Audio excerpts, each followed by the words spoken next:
Au cœur de San Francisco, dans le quartier d'affaires de Soma. C'est ici que se sont donné rendez-vous ce soir-là les riches habitants de la ville.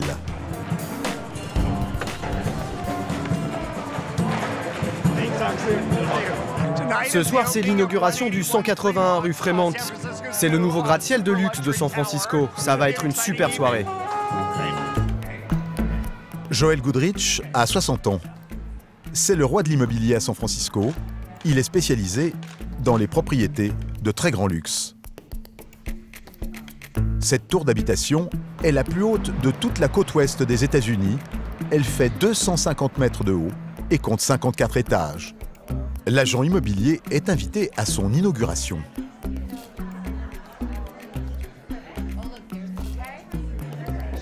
Venez tout le monde, le discours va commencer.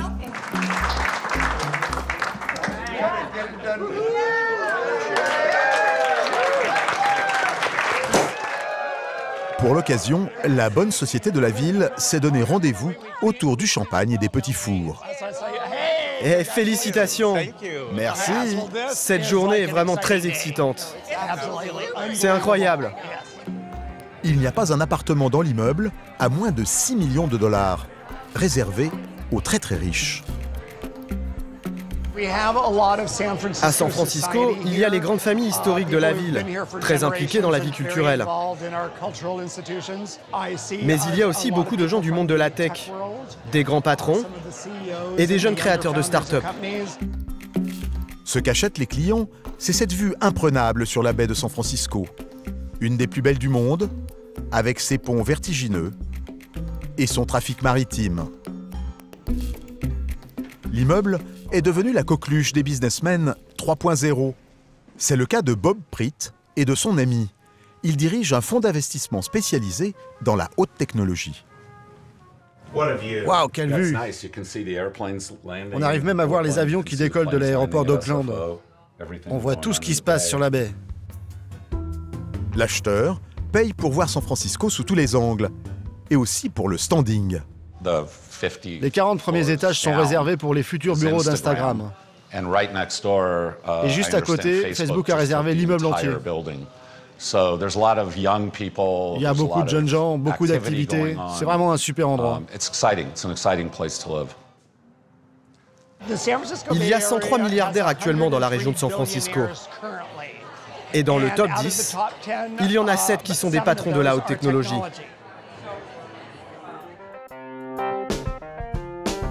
San Francisco, c'est la plus connue des cartes postales des États-Unis. Qui ne connaît pas le pont suspendu du Golden Gate Bridge? Le skyline du centre-ville, avec son gratte-ciel en forme de pyramide. Ou Alcatraz, l'île prison aujourd'hui désaffectée et reconvertie en musée. San Francisco, c'est aussi les fameuses rues en pente qui font le bonheur des touristes. Un quartier hippie, devenu le symbole des années 60. Des plages de surfeurs à 2 pas des bureaux. La ville se revendique yoga, vegan, cool, ganja-friendly. Ça, c'est pour les animaux de compagnie, pour les chats, pour les chiens. Et Castro, son quartier gay, est connu dans le monde entier.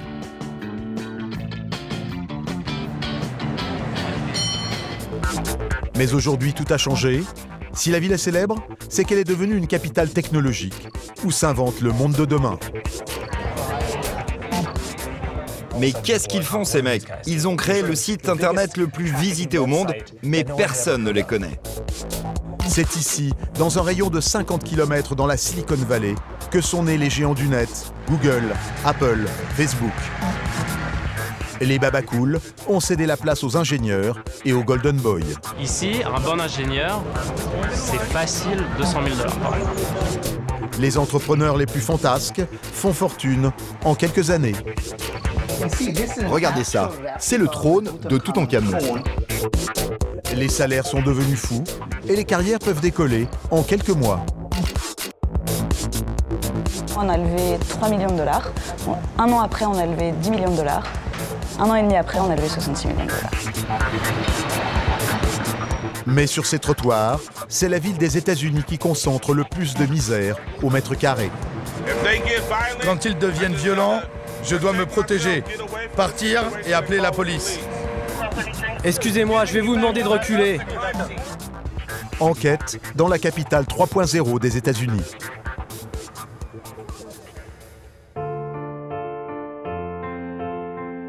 À Oakland, une ville de banlieue de l'autre côté de la baie de San Francisco, il est 8h30.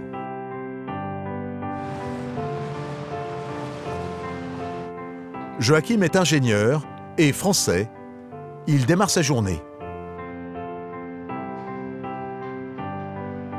Né à Montreuil, en région parisienne, il y a 30 ans, il a débarqué à San Francisco en 2008, après des études d'ingénieur. Il a dû s'installer dans cette banlieue excentrée et bohème. Il n'a pas eu le choix. Les prix des apparts sont très chers à San Francisco, location surtout, c'est vraiment hors de prix. Ici à Oakland, c'est un peu mieux. Du coup, il y a beaucoup de gens qui travaillent à SF qui ont fait l'exode à Oakland. Chaque matin, il en a pour 30 minutes de métro. Autour de lui, beaucoup de jeunes informaticiens qui n'ont pas les moyens de vivre en centre-ville. Destination, le quartier de Soma, le nouveau quartier d'affaires de San Francisco. C'est ici que se trouvent la plupart des entreprises de technologie les plus récentes. Pinterest, Twitter, LinkedIn.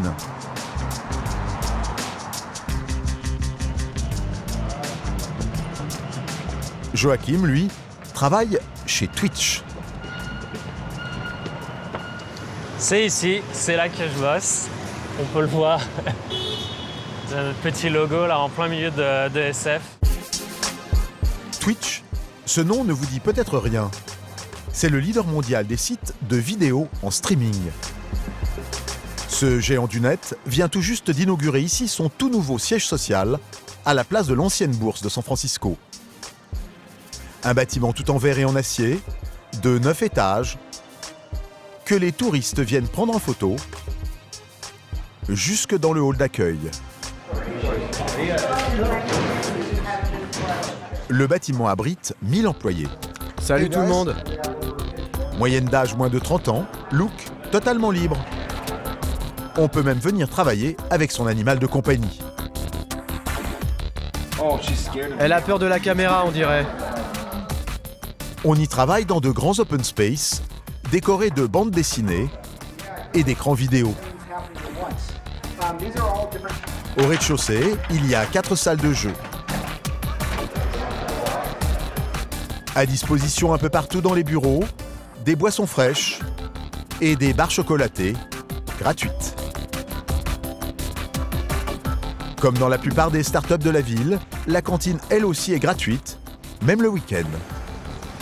Donc voilà, plus comme ça je perds pas de temps comme je suis un peu tard le matin.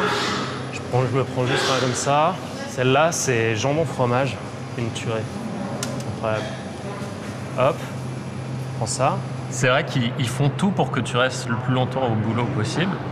Beaucoup de gens en fait déménagent à San Francisco pour travailler dans une de ces boîtes. Et souvent c'est des jeunes, il y a souvent célibataires. Ils passent la plupart de leur temps au boulot. Évidemment, ils ont tout ici, ils ont des potes, ils peuvent jouer, ils peuvent manger. Dans leur maison, leur frigo, il est vide. San Francisco est depuis les années 60 une ville pionnière pour l'égalité des sexes et la liberté sexuelle. Une culture que l'on retrouve jusque dans les toilettes de l'entreprise.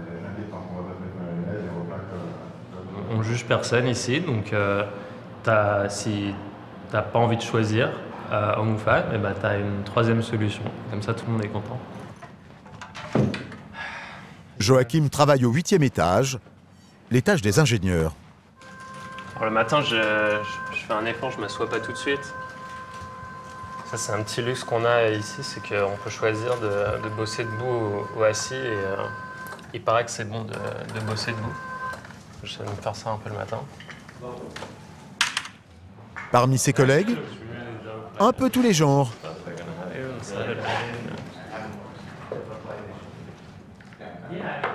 Et toutes les nationalités.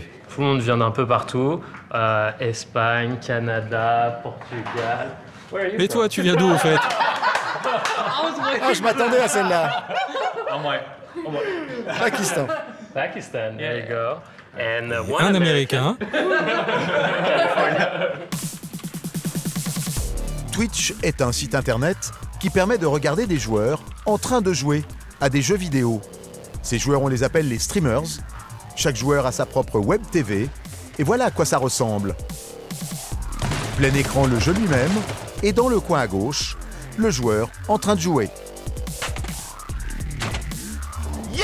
Yeah, c'est bon ça, j'adore. J'adore ça. Le joueur se met en scène et commente ses exploits. Pour faire partie de sa communauté, les fans doivent payer un abonnement de 4,99 $ par mois. En plus, Twitch glisse sur ses chaînes de la publicité. Une mine d'or pour le joueur. Mais c'est quoi ça? Mais surtout pour la compagnie. Non mais t'es sérieux toi? Qui perçoit plus de 60% de ses recettes de pub. Twitch revendique 50 millions d'abonnés à travers le monde. Le site est aujourd'hui incontournable parmi la génération des 15-35 ans. L'homme qui a créé cet empire du jeu nous donne rendez-vous autour d'un joystick. Il s'appelle Kevin Lin, il a 36 ans et il est en plein combat de Street Fighter avec son directeur des relations publiques. Je laisse gagner parce que c'est le patron. Vous pensez que je joue comme ça d'habitude? On essaye de faire en sorte que les employés aient tout ce dont ils ont besoin. Ils peuvent jouer à n'importe quel jeu s'ils le veulent. Il y a des arcades, plusieurs consoles et plein de vieilles consoles sur lesquelles on peut jouer à Super Smash Bros par exemple. C'est un jeu très populaire ici. On entend le bruit des manettes quasiment toute la journée. La firme est à l'avant-garde du management 21e siècle. Kevin Lin n'a pas de bureau attitré. On va au 6e? Et pour répondre à notre interview, venez avec moi.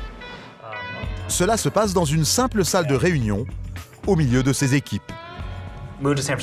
Je suis venu à San Francisco en 2006 pour travailler pour une société de boissons.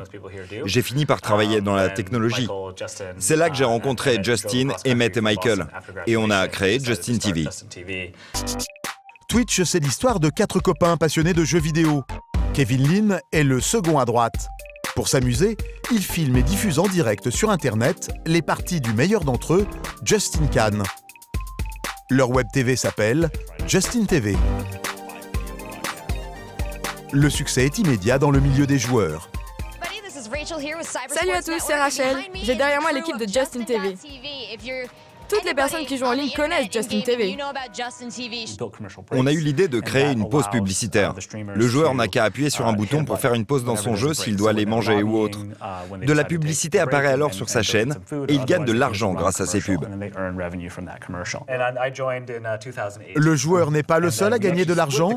Kevin Lin nous raconte la suite au tableau. En 2011, Justin TV devient Twitch. Kevin Lin et ses copains commencent à jouer dans la cour des très grands. Un article a montré que le site de Twitch avait plus de visites chaque jour que des sites comme Amazon, Apple, Netflix et HBO. Alors tout le monde s'est dit, mais qu'est-ce qu'ils font ces mecs? Ils ont créé le site internet le plus visité au monde, mais personne ne les connaît. Et ça a mis un coup de projecteur sur notre société. Ensuite, des grosses compagnies nous ont approchés pour nous racheter. Google, Amazon. Pendant plusieurs mois, Twitch va faire monter les enchères entre les candidats. En août 2014, c'est finalement le leader de la vente en ligne qui emporte la partie, pour la somme de 970 millions de dollars. Vous vous rappelez le jour où vous avez reçu le mail d'Amazon qui vous proposait 1 milliard pour vous racheter? Je n'aurais jamais imaginé ça. C'était très étrange, c'était fou. On ne s'y attendait pas. Notre société diffuse du contenu uniquement sur les jeux vidéo et nous avions l'ambition de toucher un public plus large. Amazon est une société grand public qui cherchait à pénétrer dans le business du jeu vidéo. Ce mariage avait du sens. Au bout d'un quart d'heure montre en main, fin de l'interview. Rendez-vous est pris pour le lendemain, au TwitchCon, un festival annuel des utilisateurs de Twitch organisé par la compagnie. Nous sommes à quelques kilomètres de San Francisco, à San José. Dans la file d'attente, certains sont déguisés en héros de jeux vidéo. Pendant 2 jours, tous les ans, 50 000 utilisateurs de Twitch viennent ici jouer et rencontrer leurs idoles, les joueurs professionnels. Pour Joachim, l'ingénieur français, c'est un moment qu'il ne manquerait à aucun prix.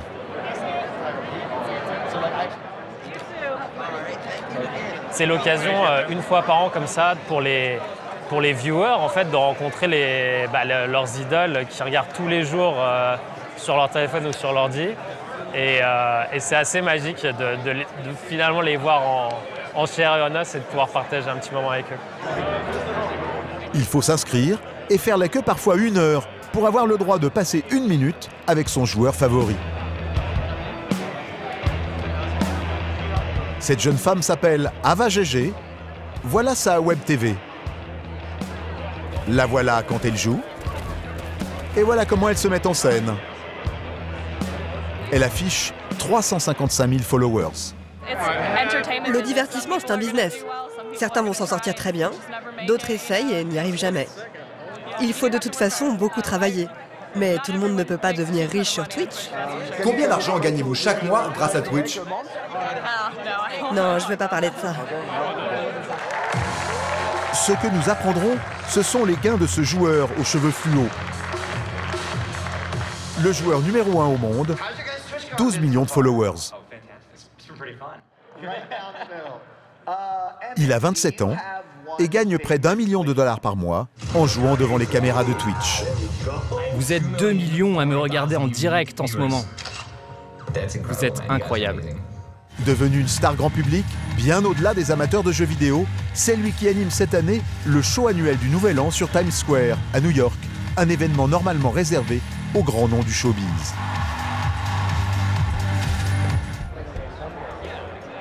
L'homme qui est derrière ce business, lui, passe totalement inaperçu.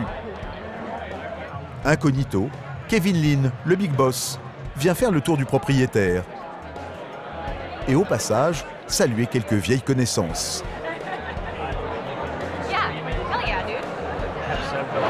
Tiens, c'est un cadeau pour toi. Oh mon Dieu, merci beaucoup. Kelly stream sur Twitch depuis très longtemps.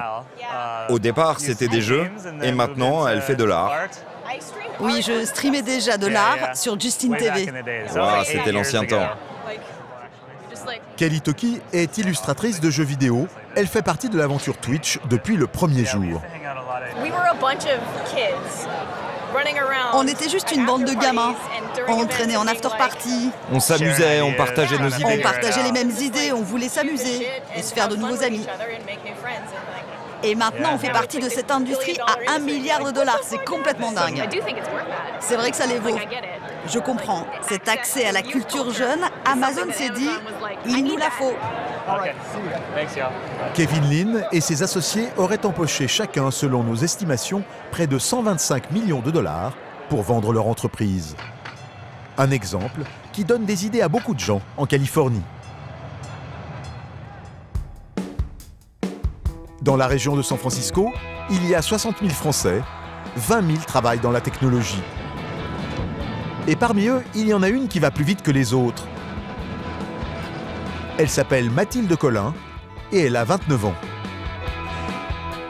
Avec son look d'étudiante, la jeune femme ne paye pas de mine. Elle est pourtant à la tête d'une des sociétés les plus connues de la région, Front. Elle est parisienne. Bonjour. Et a démarré à San Francisco de zéro. Sa chance, c'est que rapidement des investisseurs ont cru en elle. Je suis arrivée il y a 4 ans. Je suis allée dans un accélérateur qui s'appelle Y Combinator. On est resté 3 mois.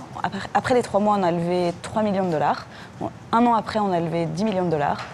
1 an et demi après, on a levé 66 millions de dollars. Mathilde est venue en Californie avec une idée toute simple. Elle a inventé un nouveau logiciel de messagerie qu'elle vend aux entreprises. Il permet de centraliser sur une seule et même boîte de réception les SMS, les emails, Twitter ou Facebook. L'email n'a pas évolué ces 10 dernières années et donc nous on a décidé de recréer une solution mail, mais spécifiquement pour le monde d'aujourd'hui, qui est collaboratif, qui est intégré, qui est multicanal. Donc on utilise l'email, mais on utilise aussi Twitter, Facebook, etc. Et donc on a tout ça en un seul logiciel. Ça cartonne. Il y a des milliers d'entreprises qui l'utilisent et qui sont contentes de l'utiliser. Du haut de son diplôme d'HEC, elle ambitionne rien moins que de ringardiser Gmail et Outlook, autrement dit Google et Microsoft. Ok. Comme chez Twitch, tout se passe dans un open space, sauf qu'ici, il n'y en a qu'un seul. Ces bureaux abritent tout de même plus de 80 personnes, profil ingénieur ou école de commerce. Sa réussite est saluée par la presse économique. Les Échos en France, Forbes aux États-Unis, même le journal Elle lui a consacré un article. La jeune femme a même reçu les félicitations écrites de Barack Obama. Chez elle, pas de salle de jeu ou de flipper, son truc à elle, ce sont les Legos. L'histoire des Legos, c'est qu'à chaque fois que quelqu'un de nouveau rejoint l'équipe, la personne peut choisir le Lego qu'il veut et ensuite le construire avec d'autres personnes de l'équipe. Et donc c'est un moyen qu'on a trouvé pour que la personne qui vient d'arriver chez Front puisse collaborer avec des personnes de l'équipe de manière un peu ludique. Et ensuite, les Lego, on les met ici et tout le monde peut les voir. Le premier, c'est le mien et le premier, c'est ce minivan Volkswagen que vous voyez ici, que j'ai construit il y a plus de 4 ans maintenant. Et le dernier? Le dernier, je ne sais plus. Un des derniers, c'est ce Taj Mahal qui est un des plus gros Lego qui existent sur Terre, qui nous a pris à peu près 6 mois à construire. J'aimais les Lego quand j'étais enfant et je n'ai jamais vraiment grandi. Dans la vie réelle, la jeune patronne a pourtant bien grandi. Tous les lundis matins à 8h30, la semaine commence par un discours de motivation des troupes. Vous me demandez tous quand aura lieu notre prochain week-end d'entreprise. Voilà ma réponse, je n'en sais rien. Je voudrais revenir sur un point. Comme vous le savez, ces sorties dépendent des bons résultats de l'entreprise. Plus on sera efficace, plus on profitera. Mon objectif est de vous offrir 2 sorties par an. Donc, c'est à vous de jouer. Ne paniquez pas. Vous le saviez. En public, Mathilde est tout sourire avec ses équipes. En petit comité, gare aux employés les moins performants. Ils ont droit à des mises au point personnalisées dans ces petites cabines qui servent aux conversations privées. Et pour être bien sûr qu'ils donnent leur maximum, les performances de l'entreprise s'affichent en temps réel sur ces écrans. On a des objectifs tous les trimestres et ce tableau de bord nous permet de savoir si on est en retard ou en avance sur nos objectifs. Donc ici, il y a une ligne bleue, une ligne jaune. Si on est au-dessus avec la ligne bleue, ça veut dire qu'on est en avance. Si on est en dessous, ça veut dire qu'on est en retard. Donc là, on est en train de faire nos objectifs. C'est pas pour leur mettre la pression, c'est vraiment pour que tout le monde sache pourquoi ils sont en train de travailler, au rythme auquel ils sont en train de travailler. Elle sait aussi récompenser les meilleurs de la classe. Voilà le trophée. Elle a inventé un trophée spécialement dédié à cela, en Lego. Whitney est notre employé de la semaine. Explique-nous pourquoi. Et s'il te plaît, tiens ça. J'ai surtout développé des partenariats avec des sociétés émergentes. J'ai beaucoup travaillé sur la possibilité d'organiser des réunions virtuelles grâce à notre logiciel Front. Et pour être franche, ça a plutôt bien marché. Super, merci. C'était parfait. Exactement ce qu'il fallait dire. Selon moi. Le modèle de réussite de la jeune Française, c'est ni plus ni moins que Google. À 30 km du centre-ville de San Francisco, voilà la Silicon Valley. C'est le cœur de la nouvelle richesse de la Californie. Des milliers d'hectares de bureaux. C'est ici que sont nés Apple, Facebook, Amazon ou Tesla, ce qu'on appelle les GAFA. Le numéro 1, c'est Google. Son siège social, le Googleplex à Mountain View, s'étend sur plus de 20 hectares et compte plus de 11 000 employés. Pour attirer les meilleurs ingénieurs du monde, la compagnie a créé une véritable petite ville dans la ville. On s'y déplace à vélo, et on peut même jouer au beach volley pendant sa pause déjeuner. Pour montrer sa puissance, le géant du net organise une fois par an un événement exceptionnel, le Google I.O. C'est le patron en personne, Sundar Pichai, qui ouvre cette convention devant 6000 ingénieurs.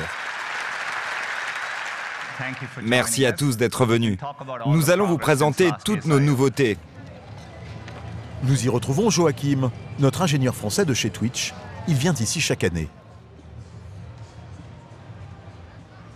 On a plein d'informations sur les nouvelles choses qui sortent, les nouvelles technos, tous les nouveaux produits. Là, on a une nouvelle version d'Android qui vient d'annoncer. Elle est fantastique. Moi, je suis super excité. À chaque fois, on sort de là, on a envie de faire des applis, on a envie de faire des projets, on a envie de croquer le monde un peu. Ces bulles abritent des ateliers de travail et les dernières trouvailles de Google en robotique. C'est le cas de ces étranges fleurs artificielles qui réagissent en fonction des émotions de ceux qui les regardent. Ou encore de ce drôle de robot contre lequel Joachim joue à pierre-feuille-ciseaux.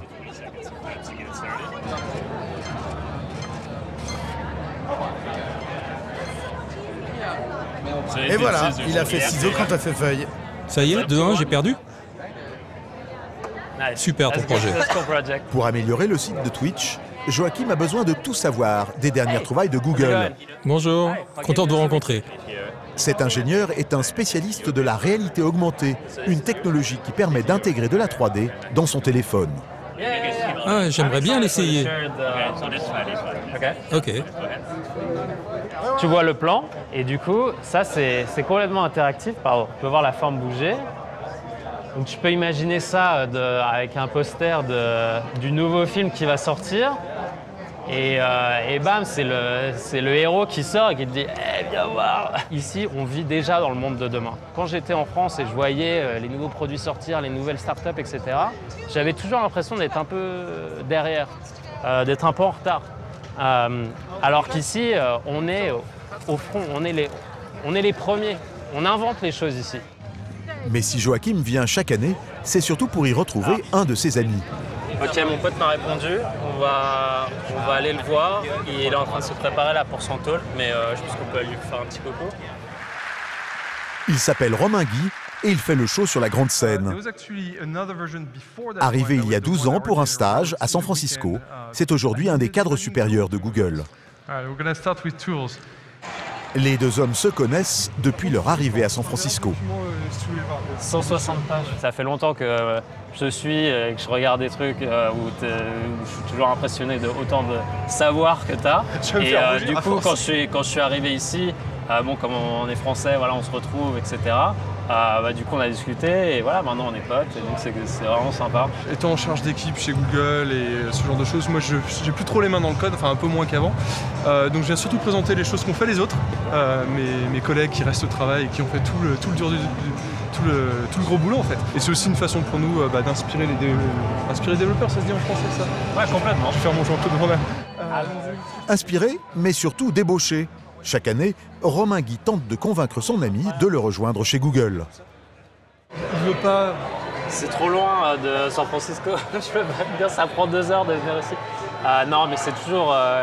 Google, c'est toujours un rêve pour les ingénieurs. Mais le truc qui est bien à la Silicon Valley, c'est qu'il y a plein d'autres boîtes et des trucs très intéressants et peut-être un peu plus petits en tant qu'échelle. Donc il faut que tu avoues, c'est juste que tu adores jouer et donc c'est pour ça que tu es chez Twitch. Et moi, je suis dans une boîte qui me... Monsieur veut faire des jeux vidéo. Complètement. Donc moi, je me plais très bien là où je suis. Apparemment, le transfert de Joachim chez Google, ce n'est pas pour tout de suite. Dans la Silicon Valley, on peut monter très haut, très vite. On peut tout perdre et aussi renaître de ses cendres. Navin Jain est un ancien haut dirigeant de Microsoft, la société de Bill Gates. C'est aujourd'hui un des patrons les plus mégalos de la Silicon Valley. Il est d'origine indienne, il a 58 ans et tous les matins, après son tour en Ferrari, il commence sa journée de travail par une prière.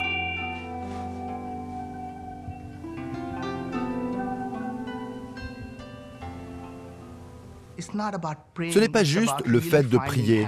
Je recherche la joie et la paix au plus profond de mon être. Quand vous tombez amoureux de vous-même, vous êtes capable d'aimer le monde entier. Il aime le calme et la méditation. Mais David Jayne aime aussi tout ce qui brille.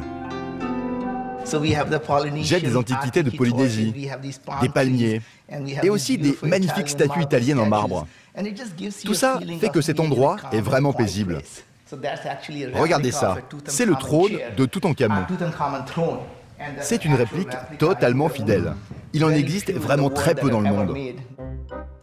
Une de ses passions, c'est l'espace. Il suffit de pousser la porte de son bureau à l'étage. Partout, des maquettes de vaisseaux spatiaux et surtout des fragments de roches venus d'un peu partout dans la galaxie. Ça, c'est une météorite qui est tombée quelque part en Russie. C'est tout petit, mais si on essaye de le porter, c'est vraiment très lourd. Ça fait au moins 25 kilos. Navin Jayne est passionné par tout ce qui vient de l'univers, mais pas seulement. Là, il pose avec ses amis milliardaires, Warren Buffett, Richard Branson, Elon Musk. Dans son bureau, il y a même une photo de sa famille avec le couple George et Laura Bush. Sur Internet, Navin Jayne a créé un site à sa propre gloire, navinjayne.com. Il y met en scène ses meilleures interviews. Il y livre ses maximes de vie, comme celle-ci. L'humilité est la clé du succès. Avant de faire la liste des récompenses qu'il a obtenues.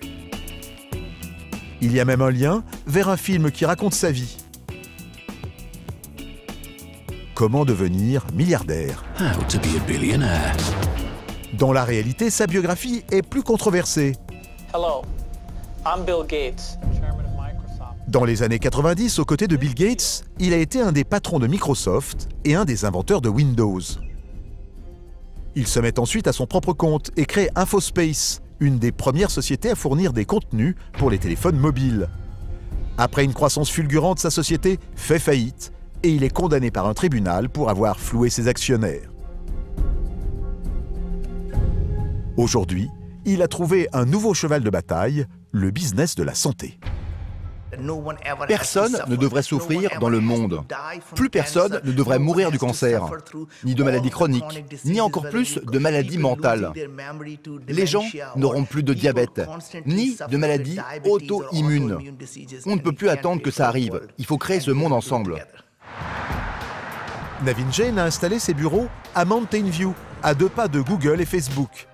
Sa société s'appelle Viome. Il y vient une fois par semaine. Miss Hélène, comment ça va? Salut Navin, contente de te voir. T'arrives à temps pour la vidéoconférence. Le milliardaire surfe sur une idée très à la mode, les secrets de notre intestin. Il propose d'analyser vos excréments pour établir une sorte de carte d'identité médicale de votre corps. Il s'est entouré de plusieurs médecins et chercheurs spécialisés dans la médecine du microbiote intestinal. L'idée n'est pas facile à vendre, alors il mise sur l'image et sur le packaging. Ok, allons-y. Je voulais te montrer le nouveau packaging du kit qu'on va lancer à la fin du mois.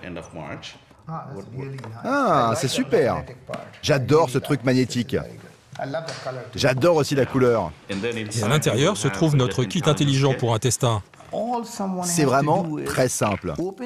Vous ouvrez ce tube, vous prélevez un tout petit échantillon de vos selles, vous le mettez dans le tube et vous mélangez. Vous le mettez ensuite dans une enveloppe prépayée et c'est tout. Imaginez que ce tout petit prélèvement de sel va tout nous dire sur ce qui se passe dans votre corps et surtout comment fonctionne votre organisme. Et on pourra vous dire quels sont les bons aliments pour vous et surtout ceux qu'il faut éviter à tout prix.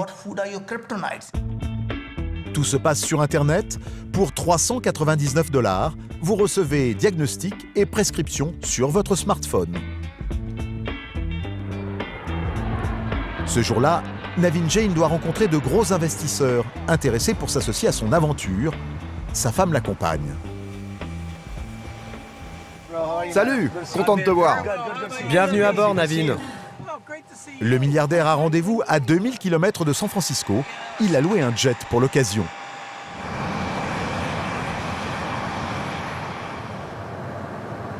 Destination, le désert du Nouveau-Mexique, à Los Alamos. L'endroit est célèbre pour avoir abrité pendant les années 40 et 50 les essais nucléaires américains. Aujourd'hui, c'est là que se trouve un des plus grands centres de recherche médicale des États-Unis et du monde. Navin Jain y a installé son laboratoire d'analyse. C'est là qu'il a donné rendez-vous à la représentante d'un des plus gros laboratoires de cosmétiques au monde, Beiersdorf, propriétaire de la marque Nivea. Je vous présente le docteur Inkengroth. Elle vient sur place pour se rendre compte du potentiel de Viome et pour une éventuelle collaboration. C'est notre première rencontre de travail. Nous cherchions des entreprises qui faisaient des recherches poussées en microbiologie et biotechnologie. C'est comme ça que nous avons contacté Navin sur LinkedIn et il est très rapidement revenu vers nous.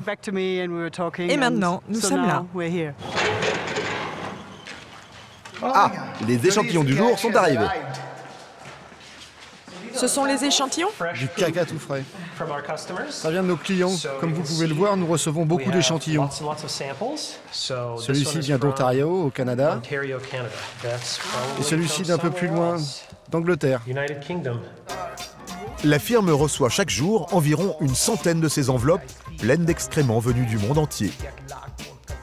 Pour rassurer l'Allemande sur sa crédibilité, Navin lui présente son laboratoire médical, Dernier Cri.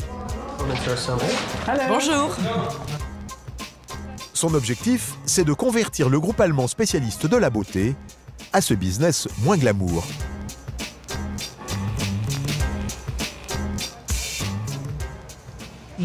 Si j'étais le patron de votre société, voilà ce que je ferais. Avec la cosmétique, vous soignez le corps par l'extérieur. Ça, c'est le court terme. Moi, ce que je vous propose, c'est sur du long terme. Vous devriez soigner le corps aussi par l'intérieur. Comme ça, votre marque soigne l'intérieur, mais aussi l'extérieur.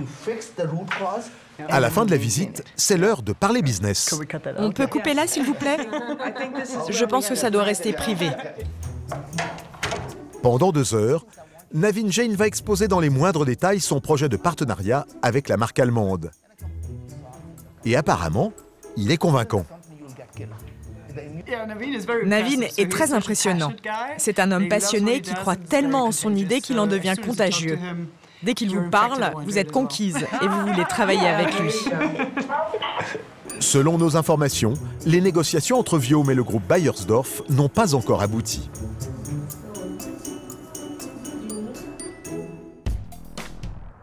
Retour à San Francisco. Dans l'univers des nouvelles technologies, il ne suffit pas d'avoir une bonne idée, encore faut-il savoir la vendre. C'est aujourd'hui la première préoccupation de Mathilde Collin, la jeune patronne française. Donc là, on a une réunion de 3 heures avec une agence de PR qui va nous aider à parler au mieux de Front. Donc c'est une agence qui a aidé des boîtes comme Amazon, Lyft, Airbnb, Facebook, Instagram, parler de ce qu'elles font. La directrice de l'agence a voulu travailler avec nous parce que, d'une part, je pense qu'on est une équipe avec laquelle elle se voyait bien travailler, et d'autre part, parce qu'elle a vu le potentiel du produit. En fait, cette agence utilise Front.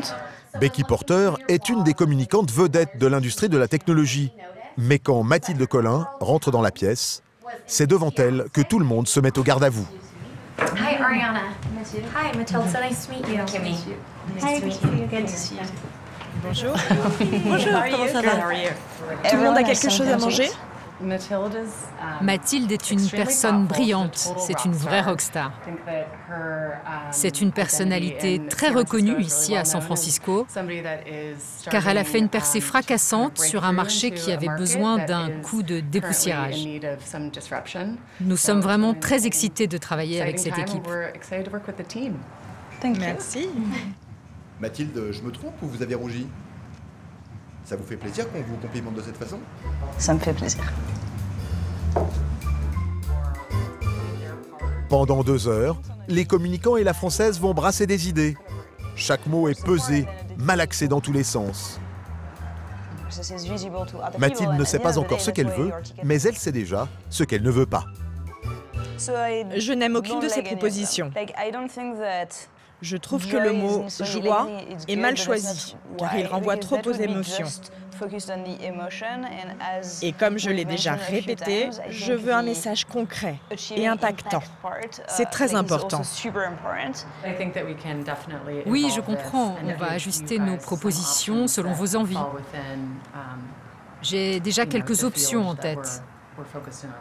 Et on fera mieux la prochaine fois pour mieux définir la vision de Front. La communicante est un peu dépitée. Elle devra retenter sa chance la semaine suivante avec de nouvelles propositions. C'est hyper important parce que tous les gens qui vont écouter notre message, que ce soit des potentiels clients, des potentiels investisseurs, des potentiels recrues, ils entendent toute la journée des idées de boîte. Et je pense que d'être impactant en quelques mots, ça va nous permettre d'avoir les meilleurs clients, les meilleurs recrues et les meilleurs investisseurs. Chez Mathilde, les journées se terminent souvent en musique. La boss, elle, est plutôt branchée foot. Je vais faire un match de foot, donc on a maintenant une équipe de foot puisqu'on est assez grand pour avoir quelques joueurs pour jouer tous les lundis et c'est notre dernier match de la saison. Direction le plus grand parc de la ville, le Golden Gate Park.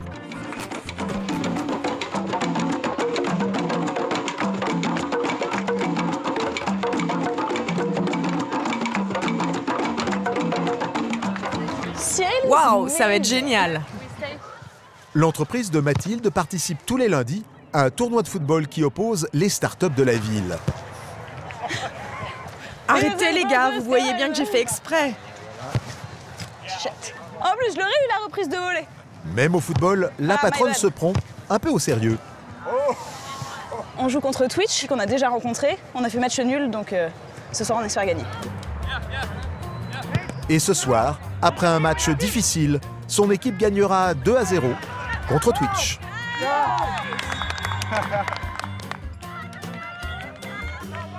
La Française a bien l'intention de faire souche dans ce paradis 3.0. Elle habite le quartier chic de Haight-Ashbury et ce dimanche, elle fait un barbecue pour préparer son mariage à San Francisco. On a un verre de trop? Oui. Parfait. Ok, bah laisse-le quand même. C'est un jour important. Son papa est venu de France pour l'aider à choisir les vins. Tu ne regarderas pas hein, dessous, c'est interdit. Aujourd'hui, on va faire un barbecue avec nos amis et on va en profiter pour déguster les vins du mariage. Parce que Cyril et moi, qui habitons ici depuis 4 ans, avons décidé de nous marier en Californie. Son fiancé Cyril Yaha! Cool. est là aussi, bien sûr. C'est pas du vin californien. C'est un Français, HEC comme elle, et un de ses employés. Je dis rien surtout. Mais pas celui-là. Et apparemment, à la maison, elle délègue. Cyril. Non, le vin sera américain. Le vin américain a assez mauvaise presse en France et nous on fait venir beaucoup de Français à notre mariage. Donc on aimerait un petit peu casser cette image et montrer qu'ils savent faire du vin pas mal aussi ici. Mariage français à la sauce américaine. Mathilde a prévu les agapes pour l'été prochain. Sur les hauteurs résidentielles de Nob Hill, à 2 pas du quartier d'affaires, à l'autre bout de la ville, nous retrouvons Joel Goodrich, le magnat de l'immobilier, dans son appartement.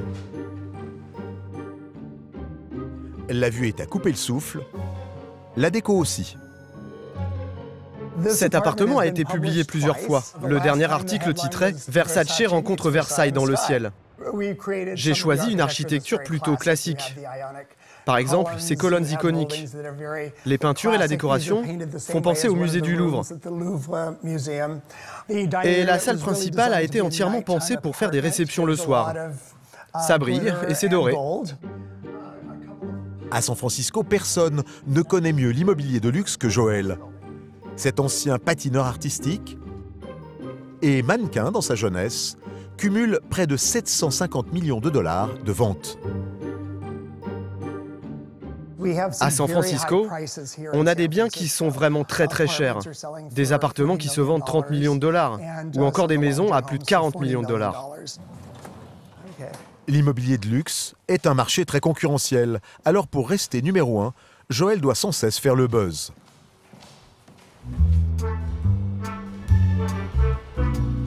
Ce soir, il organise une fête dans une maison du quartier huppé de Nob Hill qu'il espère vendre 12 millions de dollars.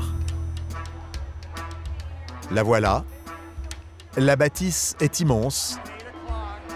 Elle est décorée de vitraux d'artistes et équipée d'un cinéma privé.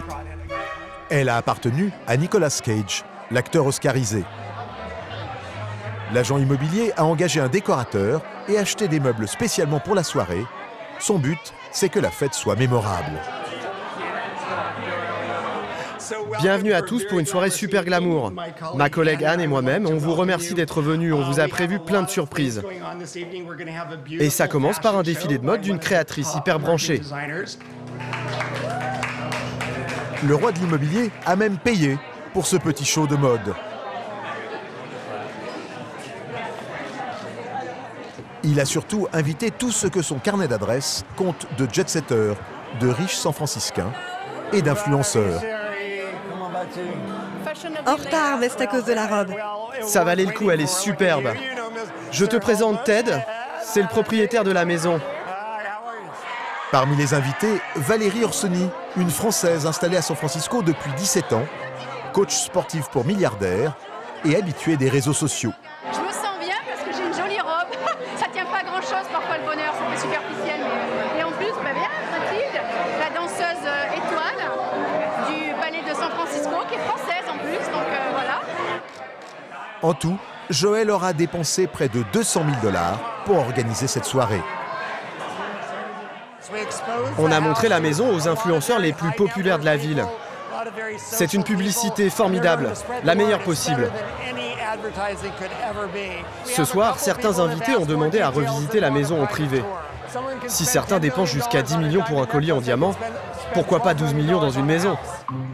Si Valérie Orsoni, la Française, est connue parmi la jet-set de San Francisco, c'est qu'elle tient un blog très suivi. C'est une pionnière des nouveaux modes de vie de la ville, comme ici, dans son appartement. C'est un caisson à infrarouge qu'on appelle long spectre, qui est large spectre plutôt, qui permet à la chaleur, aux infrarouges, de pénétrer très profondément dans les tissus. Et donc ça va me permettre de me relaxer, de libérer beaucoup de toxines et puis surtout de me tenir prisonnière avec mes mains dedans, donc pas de réseaux sociaux pendant 30 minutes. Elle habite un immense loft dans le quartier bohème de Mission. Elle se sent comme chez elle partout à San Francisco, ou presque. Son souci en ce moment, c'est son voisinage. San Francisco ne compte pas que des riches. La ville compte près de 10 000 SDF qui errent au milieu des habitants, des touristes et des enseignes de luxe.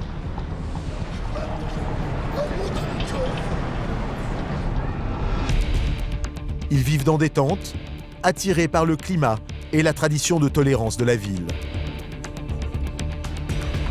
La plupart se sont installés en plein centre-ville ou dans les quartiers branchés, comme celui de Valérie Orsoni.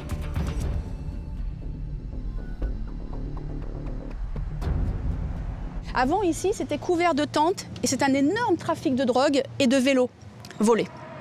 Avec ses voisins, la Française a dû imaginer une parade pour transformer son trottoir. Comme vous pouvez le voir ici, on s'est cotisé pour payer des bacs à fleurs qu'on a installés ici, mobilier urbain, pour empêcher l'installation de tentes qui entraînent, comme vous le savez, le trafic de drogue et toute une criminalité qu'on souhaite éviter. Aujourd'hui, les SDF ont déserté son pavé. Le problème, c'est déplacé dans la rue voisine. Oh, il y a pas mal de policiers, bon, on va y aller, on va y aller. 2 policiers sont justement en train de faire évacuer la rue. À Nob Hill, dans les quartiers riches, tout est nettoyé tous les jours. Chez nous, c'est 1 fois par semaine ou des fois 3 fois. Je me suis battue pour que ma rue, ça soit 3 fois par semaine. Donc je veux qu'on soit traité au même niveau. Hey, good morning. Bonjour monsieur l'agent, comment allez-vous? Je leur demandais de quoi elles avaient besoin. Car on a des numéros de centre, mais je veux savoir ce qu'ils veulent. Vous avez essayé les centres sociaux? Pardon, je vous ai pas demandé votre nom. Eddie. Moi, c'est Valérie. Et vous? Myriam. Alors, vous me parliez des centres sociaux et des foyers, vous avez essayé? Oui, on a essayé, mais il n'y a pas de place. Ça n'a pas marché pour nous. C'est difficile de trouver un travail quand on est SDF. Les centres sociaux sont remplis de personnes ayant des troubles mentaux. On aimerait bien s'en sortir, mais nous n'avons pas les ressources nécessaires. Donc vous, ce que vous voulez, c'est sortir de la rue? Je ne pense pas être né pour vivre dans la rue. John, l'officier de police, travaille dans les rues de San Francisco depuis 20 ans et il est un peu désabusé. La loi leur interdit de rester dans la rue. Ils n'ont même pas le droit de s'asseoir dans la rue entre 7h et 23h. Mais bon, il y a la loi et l'esprit de la loi. La loi, c'est dégager. L'esprit de la loi, c'est aidons-les et essayons de savoir ce dont ils ont besoin. C'est la vie quotidienne dans notre grande ville. Ça ne s'arrête jamais et c'est épuisant. Ce jour-là, l'évacuation se passe dans le calme. Ce n'est pas toujours le cas à San Francisco. Sur Internet, on trouve des dizaines de vidéos d'évacuation de SDF, plutôt musclées.